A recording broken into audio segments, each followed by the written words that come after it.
গহনানন্দ চিন্তন বাংলা গ্রন্থ থেকে পাঠ করছি। পত্র সংখ্যা 160। কল্যাণীয়। তোমার 22শে জুলাইয়ের চিঠি ডিডি নং 356278, 300 টাকার সঙ্গে এখানে 28শে জুলাই পৌঁছেছে। টাকার রসিদ এই চিঠির সঙ্গে পেয়ে যাবে।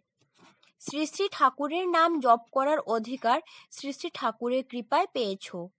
এটাও বলতে পারো তোমার পূর্বের পুণ্যকর্মের ফলস্বরূপ এই অধিকার পেয়েছ। এখন এটাই মনে করো তোমার গাড়ি চলা শুরু করেছে। এখন ক্রমশ গতি বাড়াতে হবে। নিশ্চিন্ত থাকো, প্রভুই তোমাকে রক্ষা করে যাচ্ছেন।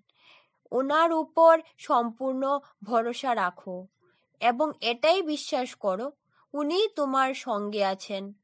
সর্বক্ষণ তোমার হৃদয় কমলে সমাসীন হয়ে তোমাকে দিশা নির্দেশ করছেন। আরও একটা কথা যে ওনার সব কথাকে তুমি বুঝতে পারছো না। ঠিক আছে, চিন্তা করো না, ধীরে ধীরে হয়ে যাবে। সর্বক্ষণ প্রত্যেক কাজের মধ্যে যদি প্রভুর নাম নেওয়ার অভ্যাস করতে পারো তবে তোমাদের দুজনের জীবনও ধন্য হয়ে যাবে।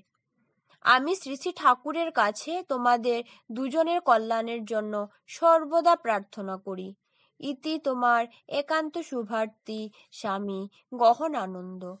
ওম শান্তি শান্তি শান্তি। হরি ওম তৎসৎ। শ্রীরামকৃষ্ণার্পণমস্তু।